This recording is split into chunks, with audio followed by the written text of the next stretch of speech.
మా రైతులు ఈ రోజు ₹2 కేజీ అరటికాయలు అమ్ముకోవాల్సి వస్తా ఉందంటే ఈ ప్రభుత్వం ఏం చేస్తా ఉంది అడుగుతా ఉన్నాం. ప్రభుత్వమే కొనాలి అడుగుతా ఉన్నాం. ₹2కి ₹3కి కేజీ అమ్ముడు పోవడం అంటే అది రైతుకి ఇంకా జీవితం కోల్పోవడమే. వీళ్ళకి అర్థం కావడంలే. వీళ్ళకే మాటలు చెప్తా ఉన్నారు. చంద్రబాబు నాయుడు గారు మాటలు చెప్తాడు, ఇక అధికారులు కూడా మాటలే చెప్తా ఉన్నారు.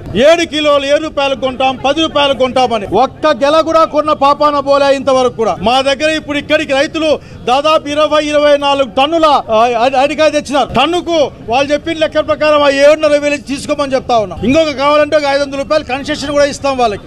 అసలు ఈ ప్రభుత్వానికి బుర్ర లేదు, వాళ్ళు ఆలోచించరు. అరే కొన్ని హాస్టల్కి ఇచ్చిన పిల్లకాయలు తింటారు. అసలు ప్రభుత్వం కొనకుండా కబుర్లు చెప్తా ఉందంటే చాలా దుర్మార్గం ఇది. అసలుకి ఇది ఎంతసేపు చూసినా వాళ్ళకు భూమి ఇచ్చేద్దామా, వీళ్ళకి భూమి ఇచ్చేద్దామా, జన్మదినాలు జరిపిద్దామా, లేక సూర్య నమస్కారాలు పెట్టిద్దామా అని కాకుండా అవి తప్ప ఇంకేమి చేయడంలే.